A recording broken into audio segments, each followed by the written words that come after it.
que a sua família é a melhor família, que o seu casamento é o melhor casamento, e você está nessa casa, nesse ambiente, para ser um transformador, e vai começar através da sua vida e da sua vida, meu irmão.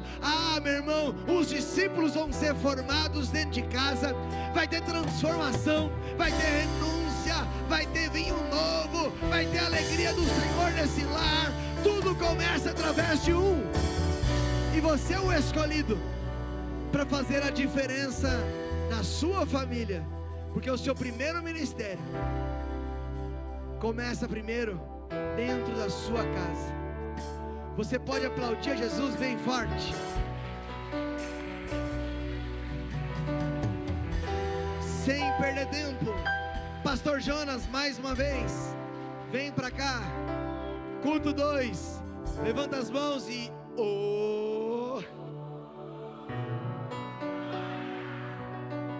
aleluia.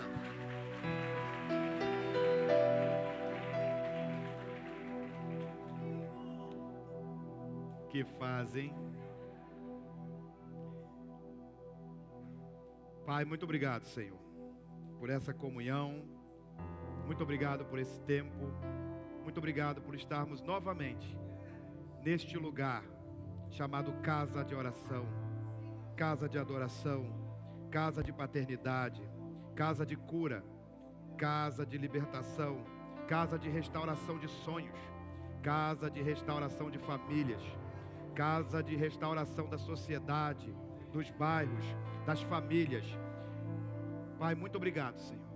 Continua conosco nesse tempo tão profundo. Nós te amamos, Pai, nós te amamos, nós te amamos. Nós não temos palavras para dizer o quanto nós somos felizes em estarmos na tua casa e na tua presença. Fala conosco mais uma vez, em nome de Jesus. Amém. Amém, gente? Amém. Sente, por favor. Fala igual o bispo, né? Tome seu assento, é assim que ele fala, né? Fique sobre os seus pés, tome seu assento. Estou aprendendo. Gente, como eu fiz no primeiro culto, eu vou repetir aqui rapidamente para a gente não perder tempo. Deus me chamou para uma missão, e eu creio que foi Deus que chamou, pelo que nós temos visto e ouvido de pessoas que participaram. Eu falei no primeiro culto que Satanás mudou a sua estratégia. O inimigo das nossas almas mudou uma estratégia, e ele está pegando a nossa geração e mudando algumas coisas, e a gente precisa começar a reverter esse quadro e trazer um tempo novo para a nossa vida com relação ao ambiente de relacionamento profundo com Deus. E aí eu falei no início a seguinte observação: desde que eu e você aceitamos a Jesus, ou antes de ser cristão, antes de ter Cristo na nossa vida, nós ouvimos dos nossos parentes, da nossa família, do católico, do espírita, de qualquer pessoa, que o fruto que Eva comeu lá no jardim do Éden, qual era esse fruto? Uma maçã, não é verdade? Eva comeu a maçã que vinha de uma árvore muito agradável aos seus olhos. E sendo essa árvore agradável tanto aos seus olhos, o que ela fez? Ela comeu do fruto. Por que eu estou te contando isso? Deus está queimando no meu coração já faz um tempo, e eu meditando sobre isso, eu entendi o seguinte: que existe uma brecha que precisa ser fechada na nossa geração. E aí, dentro dessa palavra, o que aconteceu? Eva comeu do fruto, e essa maçã ela estava mordida, e a partir de então, a serpente não tinha intenção de que Eva comesse um fruto. A serpente tinha intenção de que Eva fosse, com Adão, retirados do propósito, retirados do lugar da intimidade, retirados do ambiente de mesa, retirados do ambiente do relacionamento. Então a serpente não tinha preocupação se Eva ia comer pinha, se Eva ia comer melancia, se Eva ia comer maçã. Não era essa a proposta. O objetivo era roubar o que Deus colocou nele: governo, autoridade, relacionamento, mesa, comunhão. E quando ela come dessa maçã, o que acontece? Eles são convidados a se retirar, como punição. Sim ou não? Então a serpente conseguiu concluir aquele objetivo e aquele propósito. Hoje, nos nossos dias, o diabo está usando a mesma estratégia, e eu e você, muitas das vezes, não percebemos essa estratégia, porque ela é muito sutil. Muito sutil. E aí eu falei no primeiro culto o seguinte, sobre a maçã, e eu pedi para o pessoal fazer um ato profético. Qual é o ato profético? Quem tem um celular, um iPhone, aí levanta a mão. Eu posso ter autonomia de pedir a você para pegar o seu celular agora? Pega ele aí. Olha ele. Levanta ele para o seu rosto assim e vira ele. O que você contempla aí? Uma o quê? Uma o quê? E ela está o quê? Agora contempla o seu celular. Contempla ele, olha para ele. Fala para mim se esse celular não é uma árvore agradável aos olhos. Não agrada os olhos? Agrada tanto os olhos, que maçã, cara. É ou não é verdade? Tem gente que ganha 100 reais, começou no trabalho, ganha 100 reais, ele compra um de 10 mil. Depois joga na conta do devorador. O diabo está furioso, pastor, com a minha finança. Dou dízimo, oferta, mas ó, ganha 100, gasta 10 mil. Não é uma árvore, olha de novo para ele, eu quero que você se choque mesmo com o que eu vou falar. Olha para ele. Não é uma árvore muito agradável aos olhos? E o fruto dessa árvore? O fruto dessa árvore é bom ou não? Sim ou não, gente? O que essa árvore ela te fornece? O que essa árvore ela produz para mim e para você? WhatsApp, Twitter, o que mais? Google, Instagram, Facebook, o que mais? Poc, TikTok, Lock, não é isso? É uma árvore agradável aos olhos ou não? Sim. E a gente se alimenta desse fruto ou não? Sim. Até então tem algum problema? Não. Aonde começa o problema? A estratégia do diabo mudou. Hoje a estratégia do diabo é fazer com que eu e você passe praticamente o nosso dia inteiro se alimentando da maçã. Se alimentando dessa árvore que tem um fruto agradável aos nossos olhos. E aí eu vou te responder e vou te perguntar. A primeira é a pergunta. Vamos pensar assim, quanto tempo você investe, eu e você, nós investimos com essa árvore e se alimentando do fruto dela chamada maçã celular? Quanto tempo aí você passa com ela, se alimentando dessa árvore, do fruto dela? Pensou? Pensou? Então fala, pensei, pastor. Agora, quanto tempo eu e você, nós juntos passamos se alimentando do pão da vida, que é a palavra? Pensou? Então fala, pensei, pastor. E pensando, fala, e pensando, Deus me achou. Pensou o tempo? Então tá, então você pensou no tempo que a gente se alimenta com a maçã, do fruto dessa árvore agradável aos olhos, e pensamos no tempo que nós passamos se alimentando do pão da vida. Amém? A resposta dessas duas perguntas vai definir quem é o nosso Deus e quem nós estamos servindo.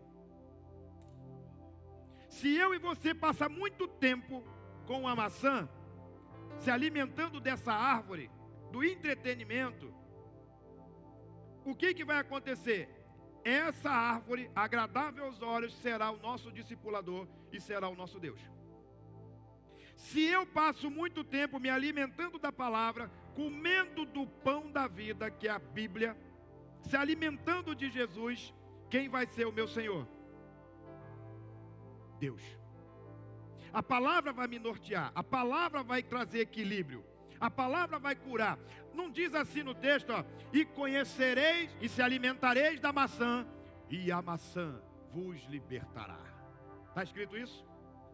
E conhecereis a verdade, e a verdade vos libertará. A verdade é uma pessoa, se chama Jesus. Então, se eu não tenho tempo para estar com Deus, é porque eu estou tendo tempo para estar com quem? Ouvindo os conselhos da maçã. Por isso que existe uma geração de cristãos que quando o dia mal chega, sai tudo voando. Tudo vai embora. Não consegue romper, não consegue fluir. São pessoas que são levadas rapidamente para o lugar de cativeiro, para o lugar de aprisionamento. São pessoas que não têm uma vida com Deus. E quando vem o dia mau, igual veio para Jesus, 40 dias com fome, 40 dias de seca, 40 dias de jejum. Quando o diabo falou, mentira que tu é filho. Porque qual pai deixaria um filho 40 dias com fome? Mas eu sou um bom pai. Preparei uma mesa, está aqui. Senta, deixa eu te servir. Jesus usou o quê? A palavra. No dia mau, o Espírito Santo vai me fazer lembrar a palavra de destino que Ele colocou em mim e você. Se eu não me alimento dessa palavra, o Espírito Santo vai buscar o quê? O que não existe. Por isso que tem muito cristão buscando conselho com os ímpios. Porque ele não se alimenta, e aí acaba que os ímpios acabam sendo conselheiro deles, e acaba que essas pessoas vão embora rápido. Pensando nisso, o que Deus me deu como desafio? Eu sou escritor, escrevi esse livro, e estou escrevendo mais 2. Um vai mexer com as nossas entranhas. Eu coloquei nele algo muito especial. E aí é denunciando as consequências da pornografia. Quem estava no Seja Livre hoje? Cadê os leões? Que fazem? Cadê as leoas? O negócio está feio pro meu lado. Mas vamos lá. Quem estava lá na mentoria ouviu um pouquinho sobre o conteúdo do livro que a gente trabalha. Um conteúdo muito profundo, pensado, estudado, para a gente poder entrar nesse ambiente. Porém, Deus me chamou da seguinte forma. Esse meu livro ele é voltado para uma vida devocional. Oração, jejum, palavra, identidade. Então esse livro, ele agora é um livro que vai passar por um processo de uma mentoria. Nós estamos fazendo uma mentoria. Quem é apaixonado por Bíblia, quem gosta de Bíblia, quem ama aprender da Bíblia, quem tem dificuldade de aprender da Bíblia, eu te convido a você estar na mentoria, que é muito cara. Talvez você não consiga participar, pelo preço do investimento que é ela. Uma mentoria que vai levar 4 dias. Vai ser pelo Meet. Nós formatamos um grupo e vamos enxertar os alunos no grupo. E 20 horas a gente vai começar a mentoria. Pastor, eu tenho um monte de compromisso 20 horas. Não se preocupe. O conteúdo vai ficar gravado. Nós vamos colocar no grupo para você assistir a hora que você quiser depois. Qual o custo dessa mentoria, pastor? R$40, já com o livro incluso. Então é impossível você pagar R$40 por uma mentoria de 4 dias. Sim ou não? E a gente vai ter o prazer de estar sentando nessa mesa, onde a gente vai ministrar para você o que é devocional, como fazer, onde fazer, preparar ambiente, oração de guerra. Nós vamos orar muito, nós vamos guerrear muito, e você vai ver que a sua vida de meditação nunca mais será a mesma. A gente vai estar ali. Eu trabalho com livros, deixei livros ali, deixei esse livro que a gente vai fazer com a mentoria. Então, se você quiser sentir de Deus essa chamada para você estar junto conosco, será um prazer em recebê-los na nossa mentoria Recomeço. Amém? Voltando agora para a palavra. Eu ministrei agora mais cedo, no primeiro culto, sobre Jonas, o fugitivo, mais conhecido como Jonas Fujão, certo? E agora Deus me deu uma palavra para ministrar sobre vocês, que é: recomece após o fracasso. Qual é o tema da palavra? O texto base que a gente vai usar, Êxodo capítulo 2, versículo 23. Recomece após o fracasso. Olha o que diz Êxodo capítulo 2, versículo 23. Decorridos muitos dias, morreu o rei do Egito, e os filhos de Israel gemiam sobre a servidão, e por causa delas clamaram, e o seu clamor subiu a Deus. Ouvindo Deus o seu gemido, lembrou-se da sua aliança com Abraão, com Isaque e com Jacó. E viu Deus os filhos de Israel e atentou para a sua condição. Só até aqui. O que isso aqui, o que esse texto traz para mim e para você? Quem já leu o livro de Êxodo, você vai perceber que quando houve aquela fome, quando José se tornou governador, houve aquele período de 7 anos de escassez, 7 anos de fartura.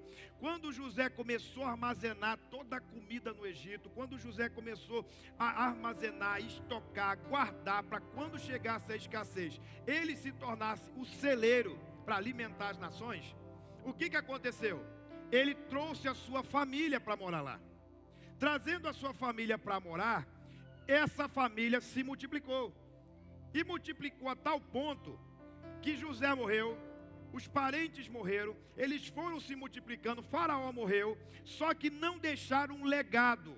Os novos faraós, a nova geração que estava surgindo, eles não conheciam os feitos de José, o que Faraó fez por José, o que José fez pela família, e isso caiu no esquecimento.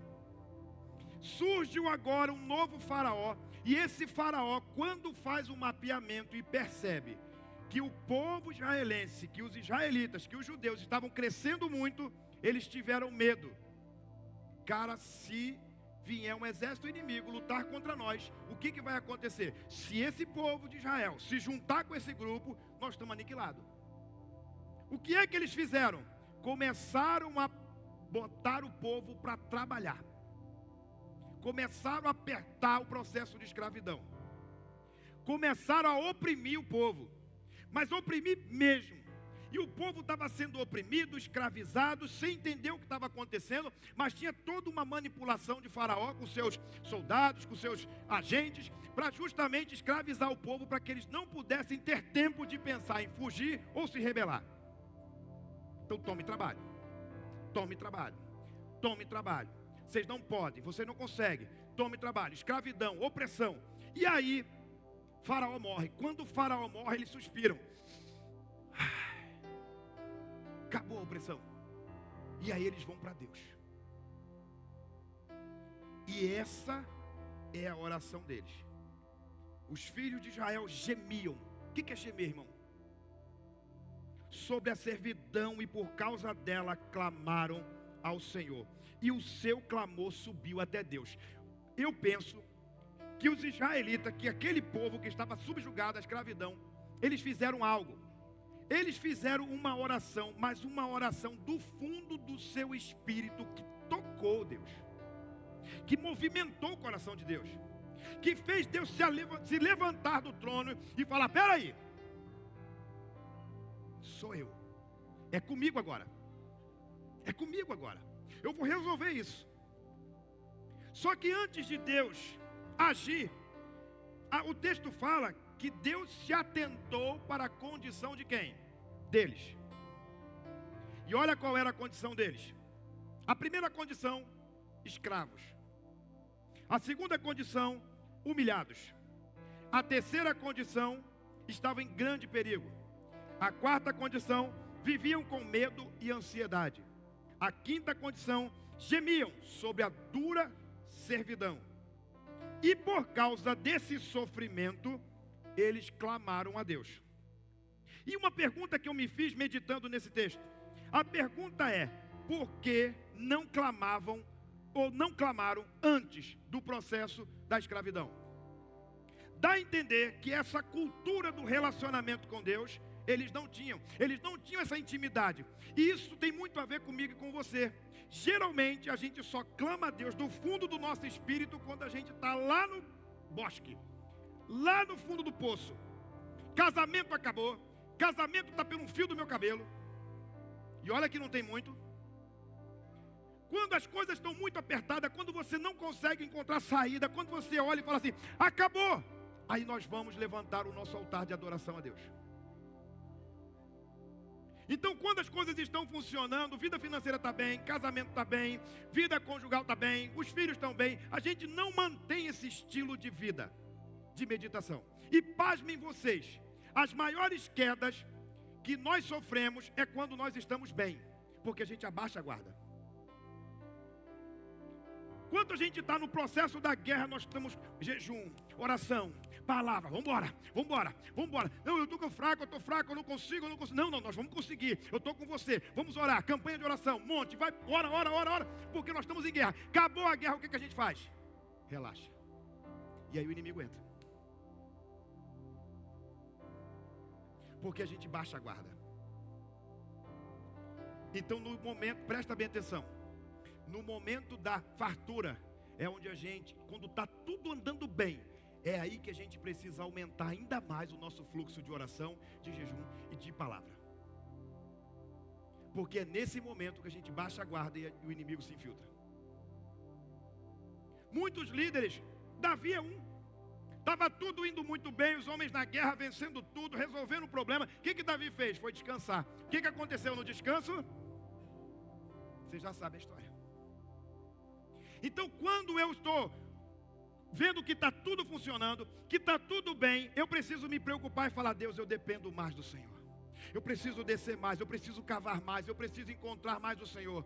Eu preciso levantar minhas paredes de proteção contra os dardos do inimigo. Eu preciso vigiar mais. É agora que eu preciso mais de Ti. Porque sozinho eu não dou conta disso, Deus. Sozinho eu não vou conseguir. Eu sei que eu estou bem, eu sei que eu estou próximo. Eu sei. Porém, eu preciso aumentar ainda mais a minha dependência do Senhor, para que eu não me perca no caminho. Posso ouvir um amém? E aí a gente continua. A condição deles era essa. E Deus se atentou. E aí eu fiz uma pergunta para mim aqui. Será que hoje é diferente? Deus ouviu gemidos. Deus ouviu clamor. Deus ouviu a agonia, a angústia do povo. E hoje é diferente? O que Deus fez quando ouviu aquele clamor?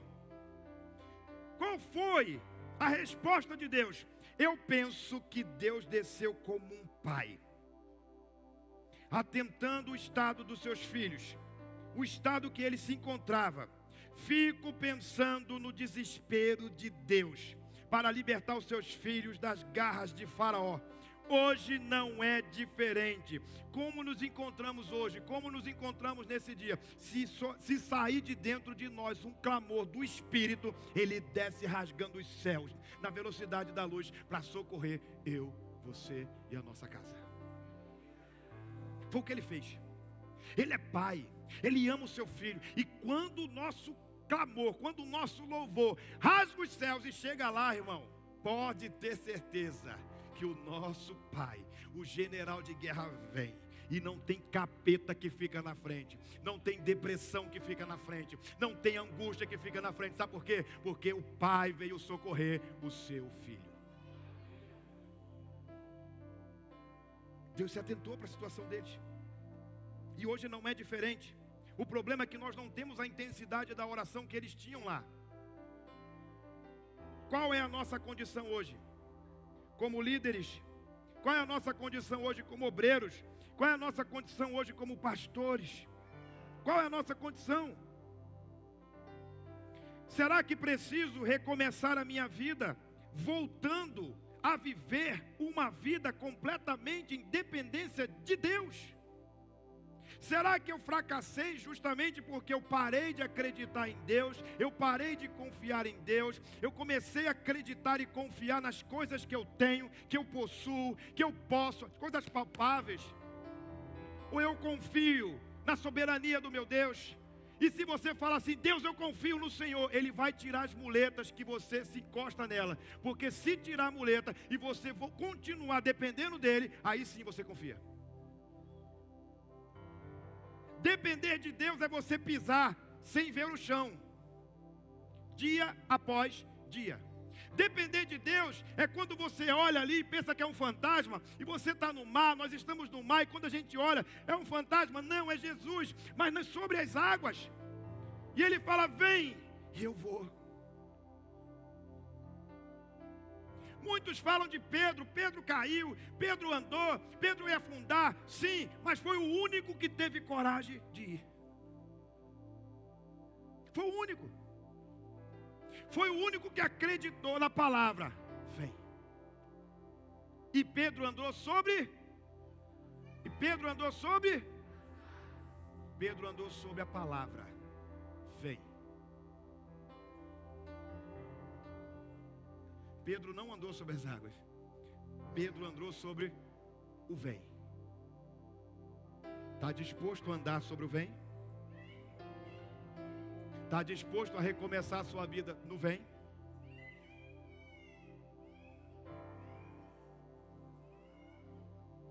Começou o quebrantamento. Será que preciso recomeçar minha vida voltando para Deus? Dependendo da forma que estamos conduzindo a nossa vida, talvez a melhor opção que temos é passar pelo processo do novo nascimento. Tem muitas pessoas que foram longe demais, estão indo longe demais dentro da igreja, estão saindo do caminho de Deus, estão saindo da rota de Deus, e talvez você precise, e nós precisamos recomeçar a nossa vida, entregando novamente a nossa vida para Jesus, porque Jesus nunca governou a nossa vida. E talvez eu precise aceitar Jesus novamente e dizer: Deus, olha, quem governava era eu, quem tomava conta era eu, e eu só me arrebentei, mas hoje eu decido voltar para o Senhor. E voltando para o Senhor, eu vou sair desse nível de escravidão e aprisionamento que eu me encontro hoje. Deus quer transformar eu e você. Deus quer nos transformar em pessoas que da nossa fome, da nossa escassez, nós vamos ter comida para alimentar a nossa geração.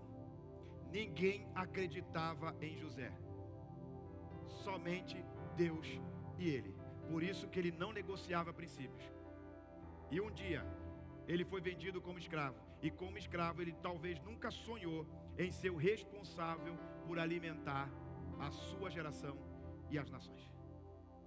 Talvez você nem acredite em você, mas aonde Deus vai te levar, você vai ser celeiro para alimentar a sua geração. Você vai ser o homem, a mulher que vai ter a autoridade, a ousadia para libertar as pessoas da escravidão que elas se encontram. Sabe por quê? Porque Deus vai ouvir o clamor delas, e aonde foi a sua maior dor se transformará no seu maior ministério. Deus está te curando para você curar. Deus está te transformando para você transformar. Deus está te libertando para você libertar. Então o que falta para nós é o quê? Passar a viver na dependência de Deus e voltar a clamar e chamar a atenção de Deus. Há quanto tempo eu e você não ora chamando a atenção dEle? Há quanto tempo eu e você não ora e faz o céu parar e falar assim, o Deus sentadinho e falar assim: ei, para tudo. Para a adoração, para o louvor, para tudo. O que houve, mestre? O que houve, pai? Os meus filhos estão clamando, os meus filhos estão orando. E não é qualquer oração, é a oração do justo. Os meus justos estão orando, os meus justos estão me invocando, os meus justos estão gemendo, os meus justos estão tendo contrição, estão contritos por dentro, eles estão quebrados por dentro, eles estão com o seu espírito aflorado, clamando por misericórdia, clamando pela minha presença. E eu não tenho como ficar parado aqui no meu trono, eu vou descer. E quando ele desce descendo. Como é que está a nossa condição? Deus ouviu o clamor deles.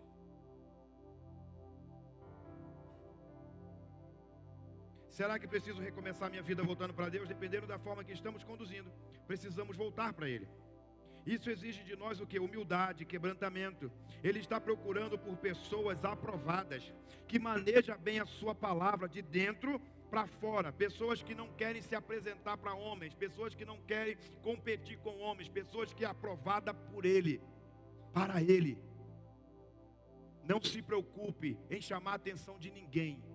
Se eu e você conseguir entender, só isso essa noite, que nós precisamos chamar a atenção apenas dEle, Ele vai te colocar no lugar que Ele tem para você, a cadeira que Ele tem para você.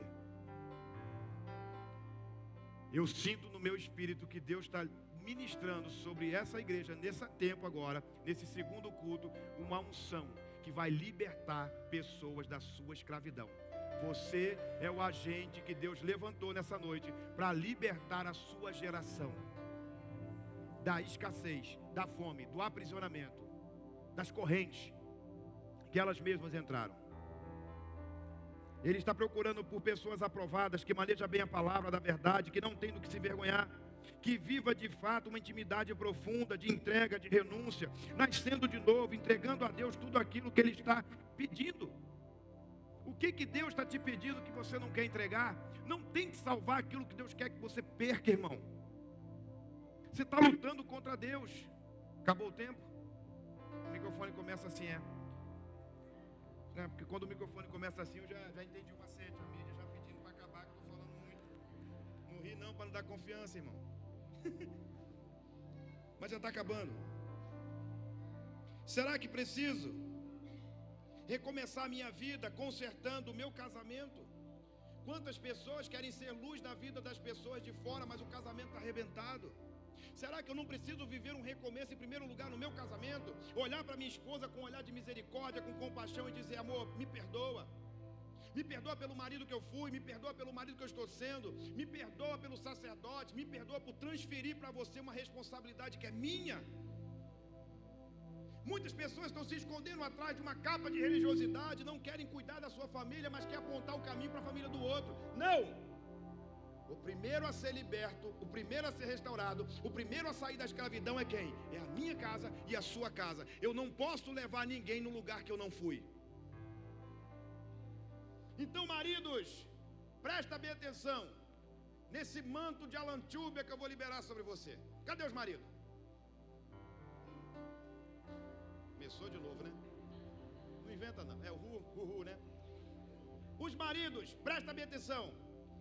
Eu e você somos os cabeças da nossa casa. Jesus certa vez foi ressuscitar Lázaro, e quando ele olhou para Lázaro, ele fala assim: olha, Lázaro não está morto, Lázaro está dormindo. Quando ele vai ressuscitar a filha de Jairo, ele olha para a filha de Jairo e fala assim: ela não está morta, ela está. Quando Deus vai formar o homem, e Deus formou o homem para formar, acabou de formar o homem, agora ele vai formar a mulher. Quando ele forma a mulher, ele faz o quê? O que ele tem que fazer para formar a mulher? Deu ruim, né? O que ele faz para formar a mulher? Coloca Adão para o quê? Dormir. Não, ele não coloca Adão para dormir, ele mata Adão. Ele matou Adão. Se Jesus enxerga a morte como sono, então quando Deus coloca Adão para dormir, ele não bota Adão para dormir, ele mata Adão. Sabe por quê? Porque a Eva, ela só vai nascer quando Adão morrer. A Eva que você, marido, sonha, que está do seu lado, ela só te desrespeita porque você não morre por ela. A Eva talvez que não seja a Eva que você sonhou. Sabe por quê? Porque ela está revelando o seu caráter adoecido. E pastor, qual é a base bíblica que o senhor tem para isso? As mulheres, o texto fala assim: ó, vós mulheres, obedecei, sujeitai-vos aos vossos maridos. E os homens, vós maridos, amem as suas mulheres, como eu, Cristo, amei a igreja, entregando minha vida por... Então o seu casamento só vai ser o casamento dos seus sonhos, dos sonhos de Deus, quando você, marido, morrer por amor à sua mulher, todos os dias. Não ouço um amém dos maridos. Só ouço os maridos olhando, vejo os maridos olhando para, olha, já acabou, chegou, Deus me achou. Por quê?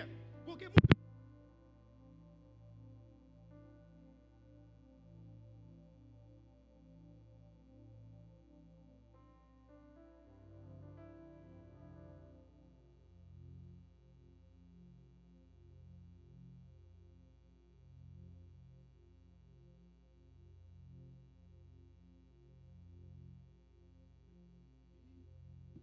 dá pra...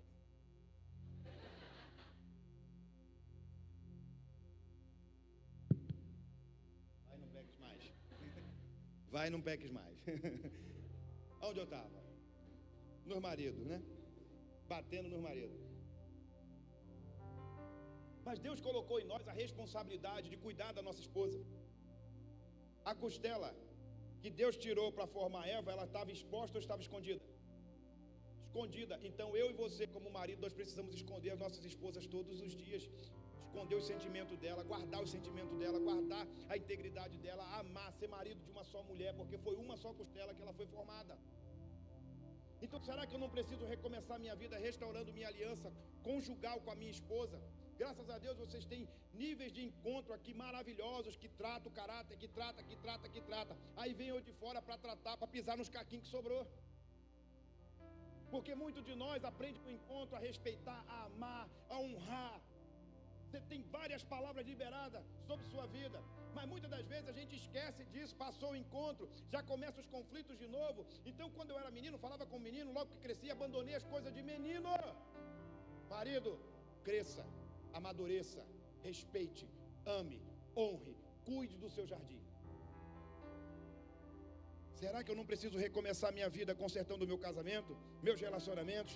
Pare um pouco e pergunte para você mesmo, como está o seu casamento? Não adianta você querer cuidar da vida dos outros, não adianta você querer liderar a vida dos outros, se o seu casamento é um fracasso. E o diabo está batendo forte na nossa cabeça o tempo todo que casamento é uma instituição falida. Falida nada. Casamento é uma instituição de Deus. E nós somos uma igreja forte, que precisa dar um puxão de orelha de vez em quando, para que a gente não saia do lugar. Pare um pouco. Meus relacionamentos com a minha esposa, com os meus filhos são saudáveis? Então será que eu preciso recomeçar restaurando em primeiro lugar o meu primeiro ministério, que é a minha família, a minha casa? Ou eu vou esconder o que eu estou vivendo, vou botar embaixo do tapete e vou querer cuidar da família do outro? Você nunca vai levar essa família a lugar nenhum, porque a sua não foi. Será que eu preciso consertar os meus relacionamentos com as figuras de autoridade? Como é que está o seu relacionamento com os seus pastores? Como é que está o seu relacionamento com os seus líderes? Será que eu preciso recomeçar minha vida consertando, pedindo perdão, perdoando, resolvendo os conflitos como pessoas maduras? Ou ao invés de eu resolver os conflitos, eu vou me esconder, eu vou para o mundo, eu vou para a pista, eu vou fazer tudo que eu não devo, eu estou ferido. Às vezes seu pastor nem sabe que te feriu, irmão, e você oculta. Às vezes eu posso ter te ferido com uma palavra, mas se você não me procura, poxa pastor, aquela palavra não foi legal, eu vou ter a humildade de falar, me perdoa. A intenção nunca foi ferir nem magoar. A intenção sempre é trazer resposta para o seu coração. Mas tem gente que se isola, já vem com complexo de inferioridade, já vem com problemas seríssimos na sua alma, e chega na igreja, ela quer ser vista por todo mundo, e quando você não é visto, você se fere e vai embora, e às vezes teu pastor nem sabe do que está acontecendo. Recomece a sua vida, procure os seus líderes, procure a sua liderança, converse, uma conversa madura, saudável, com o intuito de reparar, de restaurar. Para recomeçar se faz necessário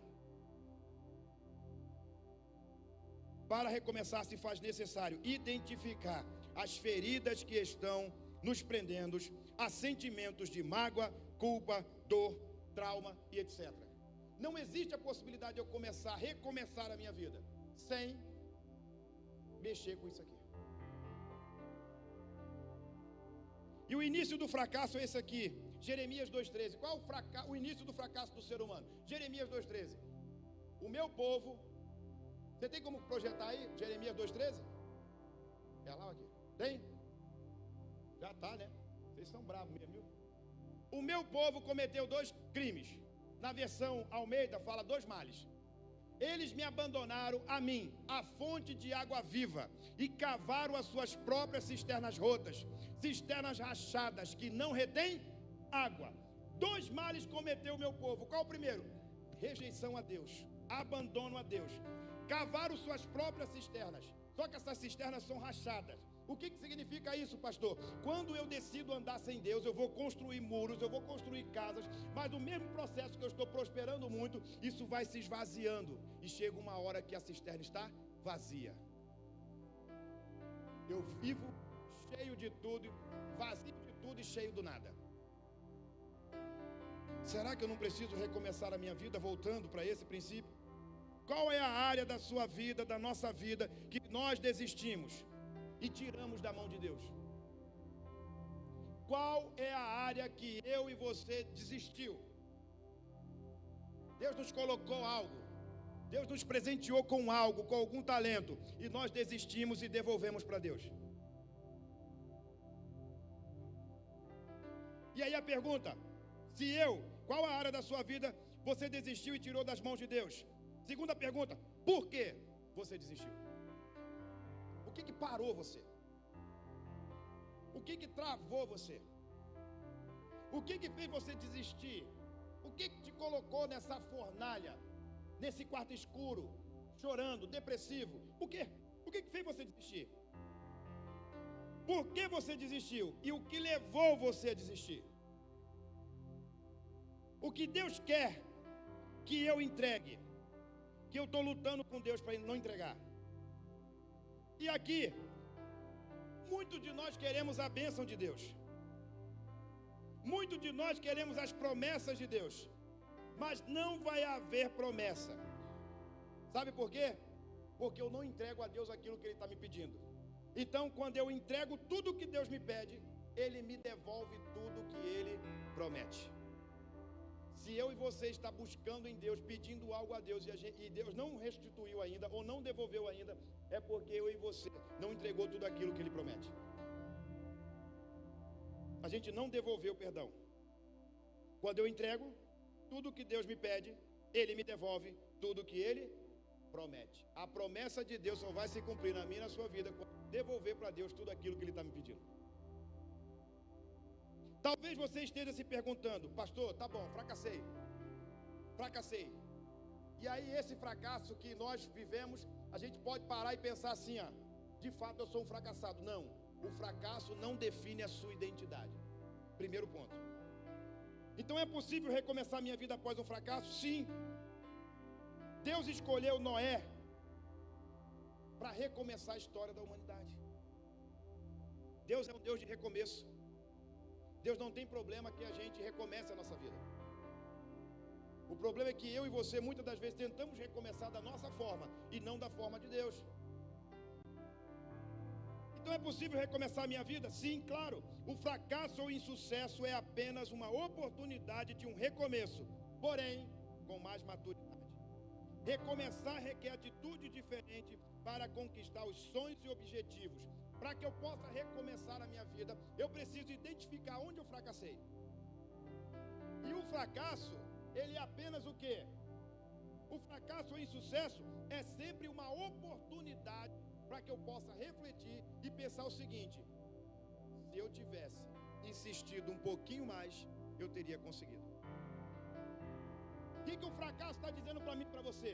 Se esforça um pouco mais, estuda um pouco mais, se envolve um pouco mais, se relaciona um pouco mais, porque você vai conseguir. Você não é um fracassado. Talvez o seu pai, a sua mãe, lá atrás falava para você: você é burro, você não vai conseguir, você não vai conseguir. E quando veio o fracasso, você lembrou da palavra do seu pai e fala: meu pai sempre falava que eu era burro, que eu era um fracassado. De fato eu sou um fracassado. Mentira. Você não é um fracassado, porque o fracasso não define quem nós somos. Ele apenas aponta: se esforça mais um pouco, foca mais um pouco, você vai conseguir, você está pertinho. E a gente tende a fazer o quê? A valorizar o fracasso e não valorizar todo o esforço que eu fiz para chegar até lá. Um exemplo: a pessoa vai tirar a habilitação, ela não tinha dinheiro, Deus deu dinheiro para ela, ela pagou todos os exames, pagou tudo que tinha que pagar, chegou na prova, foi reprovado. Sabe o que ela fala? Vou desistir, eu não quero mais. A pessoa valoriza o fracasso, mas não valoriza o seguinte: olha, eu não tinha esse desafio, eu não tinha dinheiro, Deus me deu dinheiro. Eu não tinha oportunidade de sentar numa sala de aula, sentei numa sala de aula para estudar. Estudei, aprendi a dirigir, me esforcei, cheguei lá no último ponto, por uma vírgula. Eu não peguei minha carteira, mas eu vou me esforçar mais, porque na próxima essa carteira é minha. O que a gente faz? Valoriza o fracasso. Eu fracassei, eu dei errado, não foi dessa vez, eu vou desistir, eu não vou, eu não consigo, eu não posso. Quem disse? Quem é essa voz que está dizendo que você não pode, meu irmão?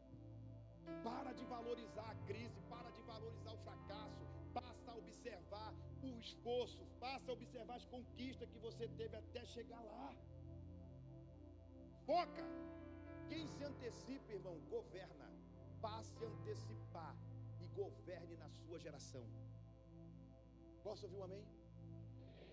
Quem se antecipa, governa. Deus está nos chamando para um tempo de governo, aonde eu vou parar de valorizar o fracasso e eu vou celebrar as minhas conquistas. Aprenda com fracasso ou com insucesso. Sempre pergunte para você mesmo: o que eu preciso aprender com esse fracasso? Qual é a lição que essa situação está trazendo para mim? O que esse fracasso quer dizer? O que esse fracasso quer me mostrar? Aonde eu tenho que mudar para não cometer os mesmos problemas, os mesmos erros que eu cometi e me levou ao fracasso? Simples. Quais lições consigo obter para recomeçar a minha vida, sem cometer os velhos erros do passado que estão ancorando a minha vida? Exemplo, o filho pródigo. O filho pródigo, ele tinha dinheiro, tinha uma herança, gastou tudo, fracassou. Ao fracassar, ele tinha todo o direito de fazer o que muitos fazem, que a gente conhece, que era o quê? Duro, sem dinheiro, mexendo com comida de porco, disputando bolota de porcos. O que ele podia fazer? Uma garrafinha de 51 na época, botava uma garrafinha de 51, sentado no chão com os porcos, bebendo e reclamando da vida. Fracassei. Eu vou fracassar, Deus vai fracassar. É assim que o bêbado faz? Murmurando, lambendo sua ferida. O filho pródigo podia ficar depressivo, o filho pródigo podia ficar ali prostrado, porque ele de fato fracassou. Ele desobedeceu, ele desonrou, ele fracassou. Só que o que ele fez? Ele pegou esse fracasso e através desse fracasso ele refletiu: eu sei porque eu estou aqui, mas eu não vou ficar aqui. Eu vou enfrentar os meus medos, os meus traumas, eu vou enfrentar as minhas desonras, levantar-me-ei, irei ter com meu pai, direi: pai, pequei contra os céus e contra ti. Com essa atitude dele, o que aconteceu? Ele recomeçou a sua vida, começou a sua história, por causa de uma atitude. Para de ficar lamentando e valorizando e idolatrando o fracasso na sua vida. Passa a celebrar as suas conquistas. Você não era ninguém, Deus te deu uma família. Você não era ninguém, Deus te deu filhos. Você não era ninguém, Deus te deu um carro. Ah, não tem um carro, Deus te deu uma bicicleta. É uma conquista. Você não tinha uma bicicleta, hoje tem. Ah, eu não tinha roupa na infância, hoje você tem. Ah, eu não tinha gasolina no meu carro, hoje você tem. Passe a valorizar as suas conquistas, aquilo que Deus te deu. Recomece a sua vida e pare com a murmuração. Posso ouvir um amém? Isso. Então, o recomeço. Essa palavra está alicerçada no livro, de fato, que era o recomeço. Eu escrevi um livro chamado Recomeço Após o Fracasso. E dentro desse livro saiu esse. O outro eu até guardei, está aqui guardadinho. Eu vou aprofundar a conversa nele. Então essa ministração está nesse outro livro, que não está terminado, que eu larguei de mão, mas eu vou voltar a pegar ele. Então o significado da palavra recomeço significa um começo, ou começar novamente, refeito, feito de novo, que foi restabelecido, reparado, restaurado, irmão. Olha o significado da palavra recomeço: um começo, um novo começo, começar novamente, ser refeito, feito de novo. Nós somos um barro, sim ou não? Para que a gente se torne um barro sólido, quantas vezes tem que ser refeito o processo? Recomece, feito de novo, feito de novo, refeito novamente, que foi restabelecido, reparado, restaurado. Recomeçar significa: eu vou voltar, eu vou insistir, nem que eu tenha que ser refeito novamente. Eu não desisto, porque eu fui restabelecido, reparado e restaurado. Eu vou conquistar tudo aquilo que Deus colocou para que eu possa conquistar. O fracasso não me define. Você pode olhar para o seu irmão e falar: você não é um fracassado. Recomece a sua vida. Recomece a sua vida. O fracasso não define a sua identidade. Volte a sonhar, irmão. O significado da palavra fracasso: recomeço após um fracasso. Então, se recomeçar se refere a um novo começo, a ser refeito, feito de novo, restabelecido, restaurado e reparado, olha o significado da palavra fracasso. Refere-se ao estado ou condição de não atingir um objetivo. Um objetivo desejado ou pretendido. Recomeçar também é dar uma oportunidade para você mesmo. Então o que significa o fracasso? Eu não sou fracassado. Olhe no espelho e diga: eu não sou fracassado. O meu ministério não é fracassado. A minha célula não é fracassada. O meu casamento não é fracassado. Se eu errei o alvo, é porque eu errei. E agora eu vou consertar, porque eu vou recomeçar a minha vida. Eu vou ser refeito. Eu vou refazer o meu casamento. Eu vou refazer o meu interior. Eu vou entrar com o meu interior dentro, enxertado pela palavra de Deus. Eu vou clamar a Deus pela sua misericórdia. E eu vou entrar nesse lugar de restauração.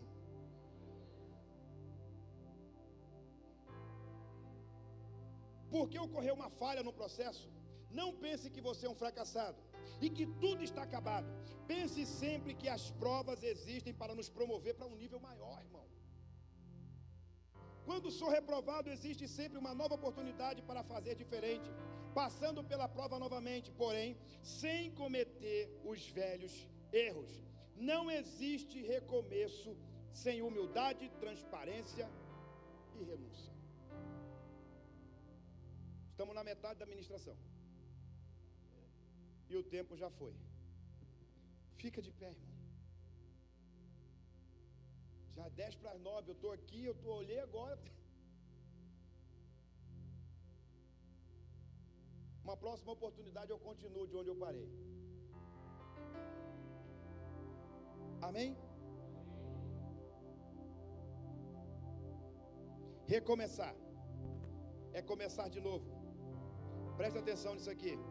Recomeçar é começar de novo, lançando na cruz todos os traumas, todas as mágoas, todos os medos, insucessos, dor, sentimento de culpa, destruindo, deletando, removendo cada dano que me foi causado, perdoando as pessoas e apagando tudo aquilo que não foi bom para a minha vida, que não valeu a pena, reconstruindo a minha vida, reerguendo as paredes, fechando as brechas, mudando os velhos hábitos, tudo isso porque recomeçar em Deus nos devolve a paz, a felicidade, a fé, o equilíbrio emocional, a esperança e o desejo de sonhar e de viver novamente. Feche teus olhos, irmãos. Eu creio que Deus falou com você nesse pequeno bate-papo nosso. Chegou o tempo de recomeçar a nossa história. Peça perdão a Deus por talvez você estar idolatrando os seus sentimentos. Talvez você estava nessa mesma condição que os filhos de Israel estavam. Escravos, subjugados, humilhados, se achando um fracasso, achando que para você não tinha mais esperança. E o Espírito Santo, ele está convocando a sua igreja a voltar, a gritar, a chamar a atenção de Deus. Recomece hoje a sua história, irmão. Recomece a sua história como marido, recomece a sua história como mãe, recomece a sua história como filho, como pai, como pastor, como líderes que nós somos. Recomece a sua história. Peça ao Espírito Santo para mostrar tudo que está fora do lugar. Vença o seu medo, vença os seus traumas e enfrente o faraó. Enfrente o faraó agora. Ore ao Senhor, clame ao Senhor. Vamos rasgar os céus e fazer a adoração nos céus pararem, porque nós somos uma igreja que estamos clamando desesperadamente por Ele. Chegou o tempo de recomeçar a nossa vida, permitindo com que Deus cure as nossas feridas, os nossos traumas. O povo estava vivendo debaixo de uma terrível opressão. Talvez você se afastou da presença de Deus justamente porque você viveu uma terrível opressão. E você não volta para Cristo porque você se sente fracassado. Ou você está estava na presença de Deus, você nunca aceitou Jesus, e quando aceitou Jesus, se afastou. E às vezes você tem vergonha de voltar para Jesus porque alguma coisa deu errado. E o sentimento que vem de fracasso, porque você frustrou a expectativa das pessoas que estavam te acompanhando. Irmão, vença agora os seus medos. Você não frustrou a expectativa de ninguém. Sabe por quê? Porque você é filho de Deus e todos nós cometemos pecados, todos nós erramos, e nós não estamos aqui para te julgar. Existe uma festa no céu, existe um cabrito para um churrasco. Quando o filho pródigo voltou, foi feito um churrasco, um assado, um guisado. Sabe por quê? Porque o filho que estava perdido voltou para casa. Não atrase mais a sua festa, não adie mais a sua festa. Existe uma festa no céu. O churrasco já está pronto, a churrasqueira já está sendo acesa, e só falta você, meu irmão. Você é o convidado especial para essa festa. Fale com seu pai agora. Deixe o Espírito Santo ministrar o seu coração. Levante o seu clamor. Nós não precisamos motivar